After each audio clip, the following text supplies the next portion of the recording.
Welcome to Curvo of Science. Don't forget to subscribe. अस्सलाम वालेकुम students, 9th class physics chapter number 2 और आज हमने उसका लेक्चर पढ़ना है डिस्टेंस एंड डिस्प्लेसमेंट। तो डिस्टेंस और डिस्प्लेसमेंट में क्या फ़र्क होता है डिटेल में जानने की कोशिश करते हैं। सबसे पहली बात याद रखिएगा कि जब हम डिस्टेंस की बात करते हैं तो उर्दू ज़बान में हम इसका मतलब लिखते हैं फासला। तो जब भी कोई बॉडी फासला तय करती है एक जगह से दूसरी जगह जाते हुए, जब भी वो फासला तय करती है तो हम कहते हैं उसने डिस्टेंस कवर किया। अब डिस्प्लेसमेंट का मतलब भी फासला होता है, लेकिन उस फासले के पास डायरेक्शन होती है, वो भी हम डिटेल में जानते हैं। लेकिन अभी बात करते हैं डिस्टेंस के ऊपर। याद रखिएगा, बड़ी ही आसान बात है। मैं कहता हूं कि डिस्टेंस क्या है, तो मैं कहता हूं कि distance is the total length of a path. किसी भी पाथ की या किसी भी रास्ते की जो टोटल लेंथ होती है वो डिस्टेंस होता है। अब मैं ये बात आपको एक एग्जांपल से समझाता हूं।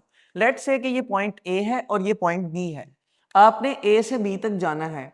आप पहले इस रोड के ऊपर जाते हैं और यहां से इस तरफ को ट्रेवल करते हैं। लेट्स से मैं ये कहता हूं कि आपने 2 किलोमीटर का फासला तय किया और फिर आप यहां जाने के बाद यहां आते हैं पॉइंट बी के ऊपर। तो लेट्स से कि आपने 3 किलोमीटर का फासला तय किया। आप खुद बताएं कि आपने टोटल कितना फासला तय किया। तो टोटल फासला आपका होगा 2 किलोमीटर जमा 3 किलोमीटर यानी कि 5।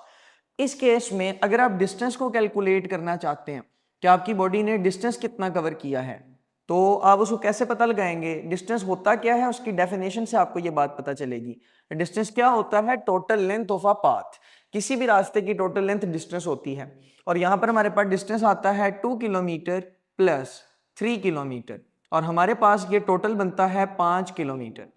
तो आप अगर गौर से देखें तो हमारे रास्ते की टोटल लेंथ है 5 किलोमीटर, यानी कि हमारा डिस्टेंस है 5 किलोमीटर। तो डिस्टेंस है total length of a path.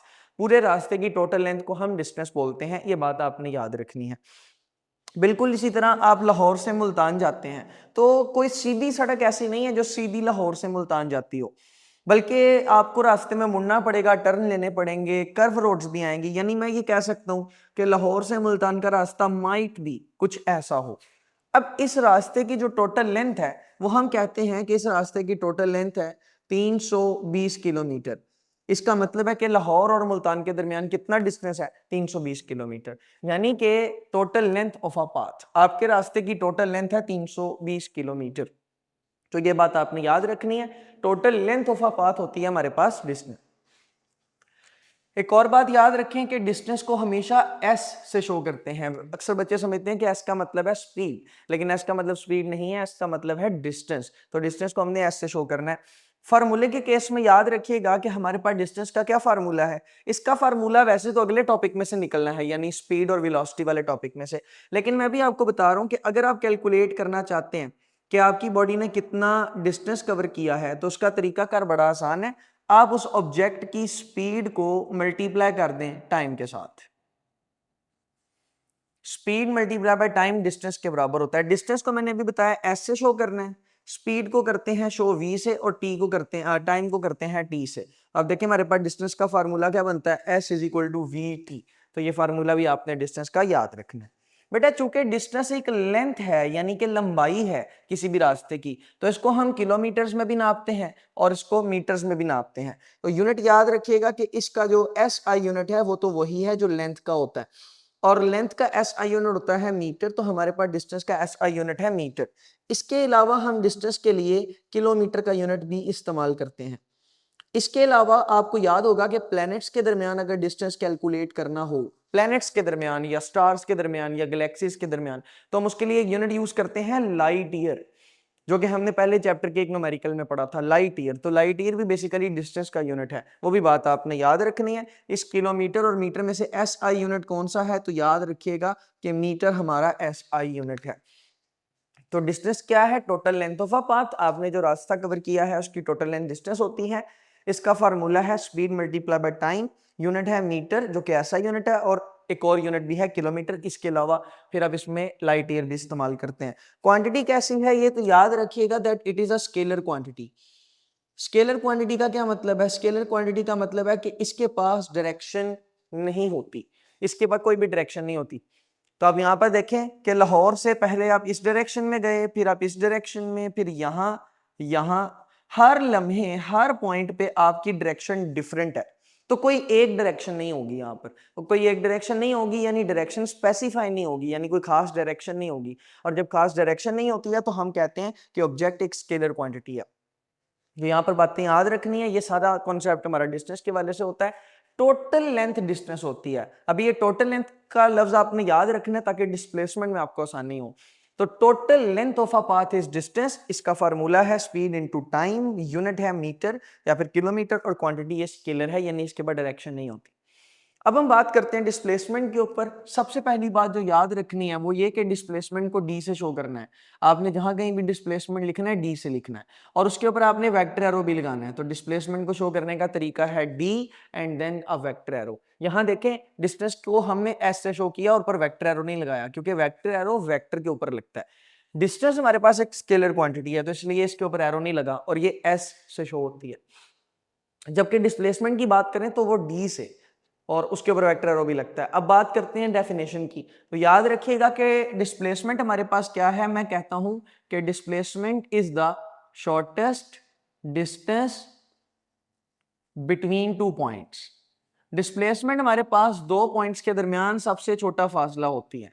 किसी भी दो पॉइंट्स के दरमियान जो सबसे छोटा फासला है वो डिस्प्लेसमेंट होती है। एक और बात मैं आपको बता देता हूं कि इसके पास डायरेक्शन भी होती है, यानी कि ये वेक्टर क्वांटिटी है। तो shortest distance which has a direction, तो किसी भी दो पॉइंट्स के दरमियान जो सबसे छोटा फासला है कि जिसके पास एक डायरेक्शन भी होती है वो आपके पास डिस्प्लेसमेंट होता है। जैसे कि ये आपका पॉइंट ए है, ये आपका पॉइंट बी है। डिस्टेंस आपका पॉइंट ए से पॉइंट बी तक जाने में कितने किलोमीटर लगा? 5, यानी 2 किलोमीटर पहले और 3 किलोमीटर बाद में। अगर आप पॉइंट ए से पॉइंट बी तक डायरेक्ट चले जाएं तो ये वाला फासला बहुत छोटा होगा, ये ब्लैक वाला। तो बेसिकली ये सबसे छोटा फासला है और इसके पास एक खास डायरेक्शन भी है जो कि इस तरफ को लग रही है। तो हमारे पास ये डिस्प्लेसमेंट है। तो डिस्प्लेसमेंट के बारे में याद रखिएगा, डिस्प्लेसमेंट क्या होता है? Shortest distance between two points which has a direction. दो पॉइंट्स के दरमियान यानी पॉइंट ए और पॉइंट बी के दरमियान सबसे वो छोटा वाला फासला जिसकी डायरेक्शन होती है। डायरेक्शन होती है तो मैं पहले ही ये बात कह देता हूं कि ये कैसी क्वांटिटी है। आपको पता है जिसके पास डायरेक्शन होती है that is a vector quantity. तो डिस्प्लेसमेंट एक वेक्टर क्वांटिटी होती है। Kindly remember this thing. इसी तरह लाहौर है और ये मुल्तान है। तो अगर मैं लाहौर से सीधा निकलूं और मुल्तान के ऊपर चला जाऊं तो ये जो मेरा ब्लैक कलर वाला फासला होगा that will not be the distance, that will be the displacement, क्योंकि ये शॉर्टेस्ट है और इसकी एक खास डायरेक्शन भी है। तो याद रखिएगा कि दिस ब्लैक वाला रास्ता is the displacement of your particle, जो पॉइंट ए से पॉइंट बी या फिर लाहौर से कहां गया है? मुल्तान। फार्मूला इसका डिस्टेंस की तरह ही होता है, बस कुछ बातें फर्क होती हैं। जैसे कि डिस्टेंस में हम बात कर रहे होते हैं स्पीड की, लेकिन डिस्प्लेसमेंट में हम बात कर रहे होते हैं वेलोसिटी की। और ऐसा क्यों है ये आप मेरा नेक्स्ट लेक्चर देखिएगा, आपको उसमें पता लगेगा कि स्पीड और वेलोसिटी में क्या फर्क है। फिर आपको डिस्टेंस और डिस्प्लेसमेंट में फर्क भी अच्छे समझ में आ जाएगा और इनके फार्मूलाज में फर्क है क्यों वो भी अच्छे समझ में आ जाएगा। तो डिस्प्लेसमेंट हमारे पास इक्वल होता है वेलोसिटी मल्टीप्लाई बाय टाइम। तो आप अगर यहां देखें इस जगह पर तो यहाँ स्पीड है और यहाँ डिस्टेंस है, तो यहाँ डिस्प्लेसमेंट जब आता है फिर यहाँ वेलोसिटी आ जाता है। डिस्प्लेसमेंट को आपको पता है डी से शो करते हैं और ऊपर वेक्टर एरो भी लगाते हैं, बराबर वेलोसिटी को भी वी से ही शो करते हैं लेकिन ऊपर वेक्टर एरो लगता है। तो स्पीड को भी वी से शो करते हैं लेकिन वेक्टर एरो नहीं लगता क्योंकि वो स्केलर क्वांटिटी होती है। और साथ हमारे पास है टाइम। तो ये देखें हमारे पास डिस्प्लेसमेंट का फार्मूला बन गया, that is velocity multiply by time. ये बात भी आपने याद रखनी है। यूनिट क्या है? इसके यूनिट सेम है। जो डिस्टेंस का यूनिट होता है वही डिस्प्लेसमेंट का यूनिट भी होता है। तो डिस्प्लेसमेंट का एक यूनिट हमारे पास मीटर होता है और दूसरा यूनिट जो हमारे पास डिस्प्लेसमेंट का होता है दैट इज किलोमीटर। फिर वही बात एस आई यूनिट कौन सा है? तो मीटर एस आई यूनिट है और किलोमीटर जो है वो एस आई यूनिट नहीं है, वो प्रीफिक्स वाला यूनिट है। एक्सरसाइज में इन दोनों टॉपिक्स के रिलेटेड एक बड़ा ही मुश्किल एमसीक्यू दिया गया है। मुश्किल इसलिए कह रहा हूं क्योंकि ये नॉर्मली 9th क्लास के लेवल में नहीं पूछा जाता, लेकिन न्यू सिलेबस में ये आ गया है। तो बहरहाल अब इसको सॉल्व करना सीखते हैं। सवाल है रेशियो। पहले तो इस लफ्ज के बारे में जानने। रेशियो का मतलब होता है डिवाइड। अब जब भी दो चीजों को डिवाइड करते हैं उसको रेशियो बोलते हैं। तो ratio of distance to displacement, यानी आपने डिस्टेंस और डिस्प्लेसमेंट की रेशियो लेनी है। जरा गौर से देखें, पहले उसने डिस्टेंस लिखा है तो हम भी पहले डिस्टेंस लिखेंगे। रेशियो का मतलब है डिवाइड, तो फिर उसने बाद में डिस्प्लेसमेंट लिखा है, हम इसको डिवाइड कर देते हैं। अब देखें हमने डिस्टेंस को डिवाइड कर दिया डिस्प्लेसमेंट से। इन दोनों की रेशियो के बारे में आपसे सवाल किया गया है। कि डिस्टेंस और डिस्प्लेसमेंट को डिवाइड करें तो आंसर क्या आता है। ऑप्शन में कहता है 1, क्या इन दोनों को डिवाइड करने पे आंसर 1 आता है। ऑप्शन में कहता है लेस देन 1, क्या इनका आंसर 1 से छोटा आता है। चार्ली में कहता है लेस देन और इक्वल टू 1, यानी वो 1 से कम होगा या बराबर होगा। और डेल्टा में कहता है ग्रेटर देन और इक्वल टू 1, कि क्या वो 1 से बड़ा होगा या बराबर होगा। आंसर जानने की कोशिश करते हैं। अगर आपकी बॉडी स्ट्रेट लाइन में मूव करती है, जैसे पॉइंट ए से लेकर आपकी बॉडी मूव करती है पॉइंट बी तक, ये एक स्ट्रेट लाइन मोशन है, तो याद रखिएगा कि इसमें यही लाइन हमारा डिस्टेंस है, क्योंकि हमारी बॉडी ने यही डिस्टेंस कवर किया है, और यही लाइन हमारा डिस्प्लेसमेंट भी है। जिसका मतलब है कि जब भी बॉडी स्ट्रेट लाइन में कवर करती है, ट्रेवल करती है स्ट्रेट लाइन में, तो जो हमारा डिस्टेंस होता है वही हमारा डिस्प्लेसमेंट भी होता है, मैग्नीट्यूड उनका सेम होता है। यानी कि मैं ये कह सकता हूं इस केस में distance is equal to displacement, distance हमेशा डिस्प्लेसमेंट के बराबर होता है। जिसका मतलब है ये बी वाला ऑप्शन तो खत्म हो जाता है, क्योंकि हमारा डिस्टेंस और डिस्प्लेसमेंट 1 से कम नहीं होता, हमेशा 1 के बराबर होगा, क्योंकि दोनों सेम है ना स्ट्रेट लाइन के केस में। तो जब दोनों स्ट्रेट लाइन के केस में सेम होंगे, ऊपर भी डिस्टेंस नीचे भी डिस्प्लेसमेंट तो सेम है।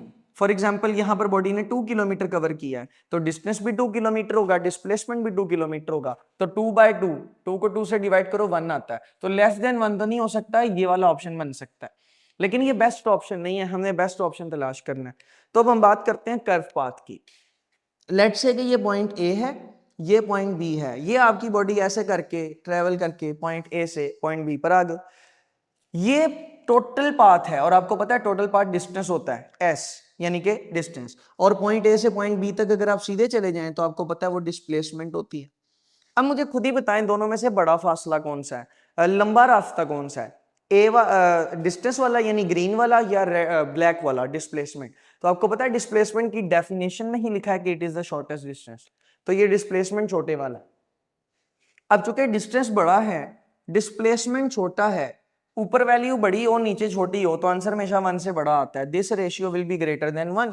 फॉर एग्जांपल डिस्टेंस है 5 किलोमीटर, डिस्प्लेसमेंट है 2 किलोमीटर, तो आंसर आपके पास कितना आएगा 2.5, जो कि 1 से बड़ा है। यानी कि कर्व पाथ में डिस्टेंस और डिस्प्लेसमेंट की रेशियो हमेशा 1 से ज्यादा आती है, और स्ट्रेट लाइन में वो बराबर आती है, जो कि 1 के इक्वल होती है। तो यहां देखें लेस देन, तो लेस वाला तो ऑप्शन ही कैंसिल हो गया, पहले कर दिया हमने। तो लेस जिसमें भी आएगा वो गलत है, क्योंकि 1 से कम नहीं हो सकती है, या तो 1 होगी, क्योंकि जब ये बराबर है, इस केस में ये बराबर है, तो रेशियो 1 होगी, तो या तो 1 होगी या 1 से बड़ी होगी। तो डेल्टा ऑप्शन बचता है ग्रेटर देन और इक्वल टू 1, तो delta option is the correct option.